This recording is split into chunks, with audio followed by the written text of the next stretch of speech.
Hi, this is Don, also known as the Old School Fish Guy. Now, I've been thinking about this for a long time, but I almost never show videos of my tanks, and that's because I haven't been keeping them in good shape. My severe health issues got extremely worse just after I started this channel, and my tanks ended up kind of run down. I keep meaning to get them all caught up, and I'm having trouble doing that. With that said, I'm still going to show one of my tanks today, and I only have 3 that are really set up right now. I still have 6 or 8 more, I don't know. A couple of them have a few fish in them, but they aren't set up per se, they're just holding. Anyway, I'm going to show you one of my fish tanks today. Oh my goodness.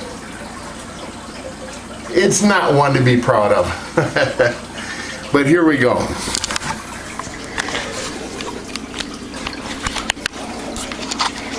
So let's step back. Yeah, I just drained some water out of it. So the top of the glass looks pretty ugly. And I siphoned out some of the gravel. I'm about to add water back in.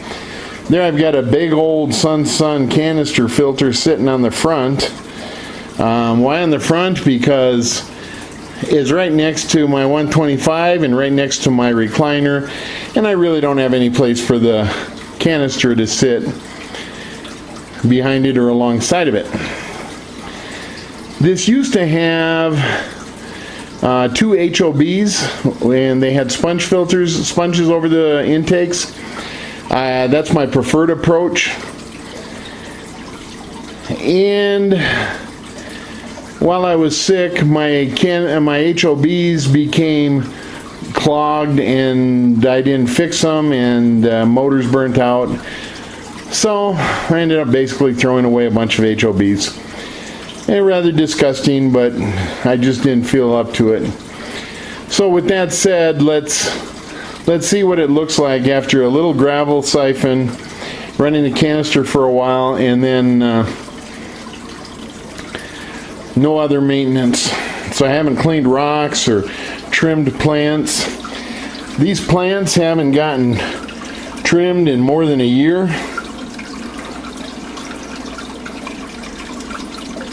And if we get up close, you can see that they have some issues. But overall, they're doing pretty good. And we can move over further and see a few more plants. Oh, right in there, that's a rock, supposedly a white rock, underneath the plants. And we've even got a little bit of micro valve back here and some jungle valve back in the corner. But the piece de resistance that has kept this tank fairly clean is right there. Now that is one big mass of hair algae. And I know algae is a bad word to most of us, but hair algae is actually closely related to many plants, mosses and such, and it actually does a pretty good job of filtering out nitrates. Now, as you can see, I've got a whole bunch of Japanese blue endlers in here, and I have even more in another tank. Started with 6 about 2 years ago. 2 years ago next month.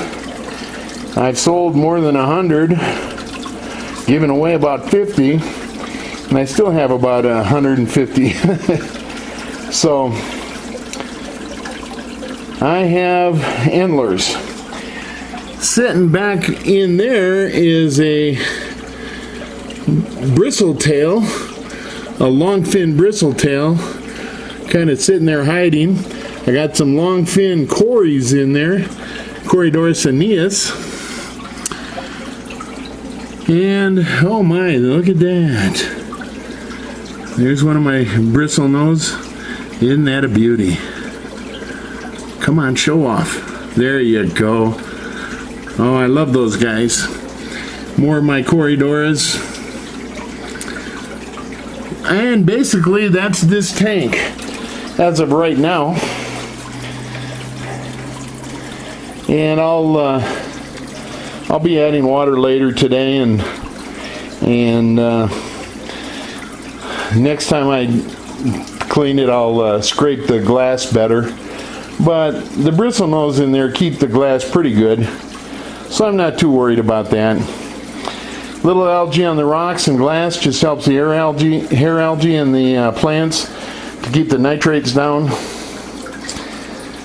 So not bad for a tank that had virtually no maintenance for over a year, close to 2 years with very little maintenance. It's a 55 gallon standard, and the stand it's on was custom made by a friend of mine who's a master carpenter, and it's pretty nice. Looks good, works well. Got a nice digital light system on it with moonlighting and 2 different sets of fluorescents with two different timers. So a nice tank all in all. Well, there you go.